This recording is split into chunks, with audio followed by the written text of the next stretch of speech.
صل على محمد وآل محمد. رجب آ گیا ہے، رجب آ گیا ہے، رجب آ گیا ہے، رجب آ گیا ہے. نجف سے یہ کہتی ہوا جو چلی. السلام علیکم ورحمۃ اللہ وبرکاتہ. آپ سبوں کو ماہ مبارک رجب، جن ایام سے ہم اور آپ گزر رہے ہیں، بہت اہم ترین ایام ہیں. ان ایام کو تاریخ میں، علماء عرفان میں، ان کی زبان میں ہر روز عید کا دن کہا جاتا تھا اور کہا جاتا ہے، سوائے وہ دن جو شہادت کے ہیں. چونکہ ان ماہ مبارک رجب المرجب میں جو اللہ کا مہینہ کہا جاتا ہے، اور اللہ نے کہا یہ میرا مہینہ ہے، اس میں ہی شب مبعث ہے، شب معراج ہے، مولا متقیان کی آمد ہے، امام محمد تقی علیہ السلام. مہینہ شروع ہی ہو رہا ہے امام محمد باقر علیہ السلام کی ولادت باسعادت سے. تو رجب کا مہینہ ایک پر برکت، پر رحمت، پر رافت اور پر مغفرت ہے، چونکہ پروردگار عالم ان ماہ مبارک رجب المرجب میں بخشش کا دروازہ کھلوا دیتا ہے. اور اگر کوئی اس ماہ مبارک رجب میں کوئی اگر روزہ رکھ لیتا ہے تو سبحان اللہ، تو وہ قبر کے جو مراحل سے بڑے آسانی کے ساتھ گزر جاتا ہے. جو میں نے عرض کیا تھا، آج ہمارے اور آپ کے سامنے ایک گفتگو کر رہا ہوں کہ جو ہر امام جعفر صادق علیہ السلام کے پاس ایک شخص آیا اور آگے کہنے لگا، مولا اس ماہ مبارک میں کون سا عمل ہم انجام دیں جس کے ذریعے سے پروردگار عالم دنیا اور آخرت میں ہمیں کامیابی اور کامرانی عنایت فرمائے. تو چھٹے امام نے جو دعا مرقوم فرمائی تھی، وہ دعا آپ کی خدمت میں پیش کرتا ہوں. انشاءاللہ ہو سکے تو اس کو آپ ضرور بس ضرور جو ہے اسکرین کے اوپر بھی آپ کے یہ دعا آئے گی. انشاءاللہ اس کو آپ اپنے نماز کے، رجب المرجب کے ہر نماز واجب کے بعد اس کو پڑھنے کی کوشش کریں، چونکہ چھٹے امام نے یہ حکم دیا ہے کہ اگر چاہتے ہو اس رجب کی فیوز و برکات تمہیں قبر میں، تمہیں دنیا میں آخرت میں فائدہ پہنچائے، تو اس دعا کو ضرور پڑھنا. بسم اللہ الرحمن الرحیم. یا من ارجوہ لکل خیر. آپ اپنی زبان سے جو جملہ کہیں گے کہ اے وہ اللہ کہ جو بھی دنیا میں خیر ہے وہ تیرے ہی امید کے ذریعے سے حاصل ہو سکتی ہے. وآمن سخطہ عند کل شر. اور تمام جو بھی خطرات ہیں، برائیاں ہیں یا شیطان کے حملے ہیں جس سے کوئی بچا سکتا ہے تو وہ وہی ہے. اب آپ سمجھیں، جو لوگ اس وادی میں رہتے ہیں تو پھر اللہ کے حصار میں رہتے ہیں، فرشتوں کے حصار میں رہتے ہیں، کہ جو یہ جملے اپنے زبان سے استعمال کرتے ہیں تو پھر شیطان ان کے قریب نہیں ہو سکتا. شیطان کے اوپر وہ غالب ہو جاتے ہیں. اس کے بعد دعا کے الفاظ ہیں، میں جلدی جلدی کروں گا تاکہ کم وقت میں آپ کو یہ تمام چیزیں مل جائیں. وَمَن يُعْتِ الْكَثِيرَ بِالْقَلِيلِ.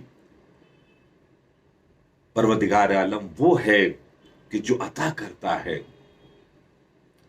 بہت عطا کرتا ہے، بالقلیل. ہماری قلیل سے عبادت کی بنیاد پر، ہماری قلیل سے جو ہم عبادت کرتے ہیں، اگر آپ سوچیں یہ 17 رکعت نماز کتنے دیر میں ہو جاتی ہے، اور ہم اتنی سی عبادت کرتے ہیں، پروردگار عالم کتنا کچھ عنایت کر دیتا ہے. یا من، اے وہ اللہ، من یعطی، جو عطا کرتا ہے، الکثیر، بہت کچھ، بالقلیل، اس قلیل عبادت کے سبب. اس کے بعد پھر ہم کہتے ہیں یا من یعطی من سعلہ. اے اللہ، وہ اللہ وہ ہے کہ جو عطا کرتا ہے، من سعلہ، جو اس سے سوال کرتا ہے. اب ذرا غور فرمائیں، ہم کیا کہہ رہے ہیں کہ سوال کرنے والوں کو ہم مایوس کرنا اچھا نہیں سمجھتے. ہم کسی کو دھتکارتے نہیں ہیں، مایوس نہیں کرتے، رد نہیں کرتے. تو وہ اللہ کیسے اپنے بندوں کو اس ماہ مبارک رجب میں، یہ چھٹے امام نے فرمائی یہ الفاظ اپنی زبان سے لے کر آئیں. یا من یعطی من لم یسألہ. اللہ، اے وہ اللہ وہ ہے کہ جو عطا کرتا ہے، من لم یسألہ، چاہے کچھ سے سوال نہ بھی کرے. ابھی آپ نے پہلا جملے میں کیا کہا تھا؟ اللہ اس کو عطا کرتا ہے جو اس سے سوال کرتا ہے. اور وہ اللہ وہ بھی ہے کہ جو اس سے کوئی سوال نہیں کرتا اس کو بھی عنایت کرتا ہے. ذرا سوچیے، میرا پروردگار عالم چاہے کوئی اس کا کلمہ پڑھے یا نہ پڑھے، رحمان اسی میں ہے. جب امام سے پوچھا گیا کہ بسم اللہ الرحمن الرحیم میں رحمان کیوں ہے، رحیم کیوں ہے؟ تو کہا رحمان جو ہے یہ نعمت عام، یعنی جو اس کو مانے اس کو بھی دے، جو تو اس کو نہ مانے اس کو بھی دے۔ رحیم یہ صرف مومنین سے مخصوص ہے، کہ جو دنیا آخرت میں جو ملے گا وہ 97 ہے، اور رحمان میں صرف 3% ہے۔ آپ نے ہم نے اس رجب کی دعا میں یہ کہا یا من یعطی من لم یسألہ، اللہ تو وہ ہے کہ جو اس سے نہ مانگے اس کو بھی دیتا ہے۔ وَلَمْ يَعْرِفْهُ، اللہ اکبر، کتنا ارحم الراحمین ہے۔ اللہ تو وہ ہے تو اس کو بھی دیتا ہے جو اس کو پہچانتا بھی نہیں ہے۔ یعنی بہت سے ایسے ہمارے اس ملک کے اندر میں، دنیا میں ہیں، کہ اللہ کو بالکل نہیں پہچانتے۔ اللہ کے مقابل میں کتنے بڑے بڑے خدا لا کے کھڑا کر دیے ہیں، بت لا کے کھڑا کر دیے ہیں، اور صرف اسی کو مانتے ہیں۔ یا پھر ایتھسٹ بھی ہیں کہ جو کچھ نہیں مانتے۔ پروردگار عالم ارحم الراحمین اس دعا میں ہمارے امام کے ذریعے سے کہلواتا ہے کہ ہم تو اس کو بھی دیتے ہیں جو ہمیں نہیں پہچانتا ہے، تحنناً منہ ورحمہ، ازرو بخشش دیتا ہے، ازرو مہربانی دیتا ہے۔ اب ذرا سوچیں آپ، جتنی ہوا کی ضرورت ہے ہمارے ناک میں اتنی ہوا دے رہا ہے۔ اگر طوفانی ہوا چلتے تو میرے ناک میں ہوا جانے میں کتنا پرابلم ہوتا۔ ابھی جو پینڈیمک ہوا تو آکسیجن کی کمی ہو گئی تھی۔ اب ذرا سوچیے اگر اسی فضا میں اگر آکسیجن کم اگر ہو جائے تو کتنا پرابلم آ جائے گا اس کائنات کی مخلوق کو۔ پروردگار عالم نے یہ لفظ استعمال تحننا منہ ورحمہ، وہ بخشش اور مہربانی کے ذریعے سے عنایت کرتا ہے۔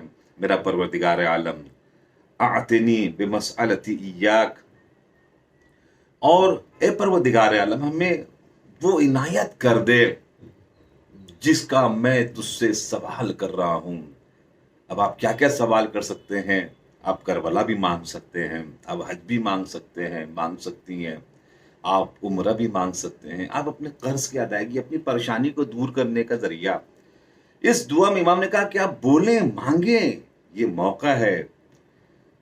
اعتنی بمسألتی یاک جمیع خیر الدنیا و جمیع خیر الاخرہ، مانگے تو کیا مانگے؟ کہ دنیا کے جتنے بھی خیر ہیں اور دنیا اور آخرت کے جتنے بھی خیر ہیں وہ سب عنایت فرما دیں۔ یہ خیر کے اوپر میں تھوڑی سی تشریح ذرا سا کر دوں تاکہ بات تھوڑی سی وضاحت والی ہو جائے۔ آذان میں ہم کہتے ہیں یا علی خیر العمل، اے اللہ ہمیں آؤ عمل خیر کی طرف آؤ۔ تو عمل خیر کی طرف جب ہم آپ بلا رہے ہیں تو اس کا مطلب یہ ہوا کہ عمل خیر کیا ہے دوستو؟ کہا عمل خیر سے مراد امیر المؤمنین ہے۔ نماز جنازہ میں بھی ہم کہتے ہیں پر ہم کچھ نہیں جانتے سوائے یہ کہ یہ خیر۔ اس دعا میں بھی ہم کہہ رہے جمیع خیر الدنیا و جمیع خیر الاخرہ، جو بھی کچھ خیر ہے اس دنیا آخرت کی سب ہم عنایت کریں۔ واصرف عنی بمسألتک، اے پروردگار عالم اس کو ہم دور کر دے جو ہم نے تجھ سے درخواست کی ہے، تو اس سے درگزر فرما دے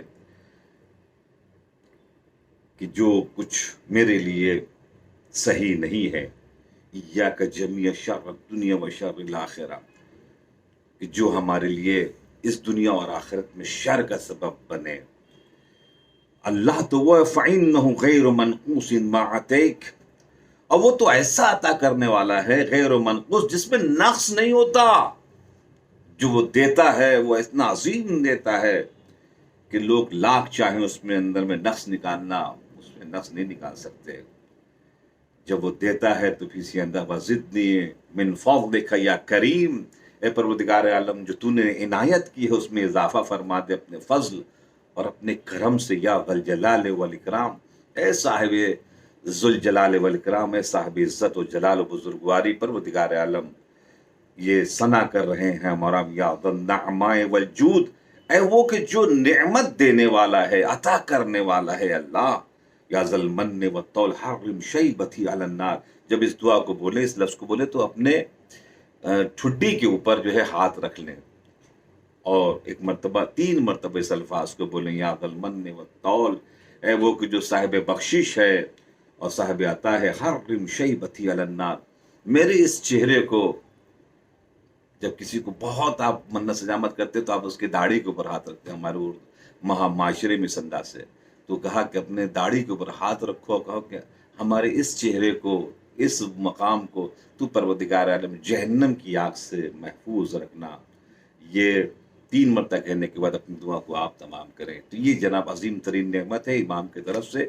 میں نے شارٹ میں ترجمہ کر کے اس کی تشریح نہیں کی کہ تاکہ انشاءاللہ مومن اس کو انجام دیں۔ السلام علیکم ورحمۃ اللہ وبرکاتہ۔ التماس سے دعا۔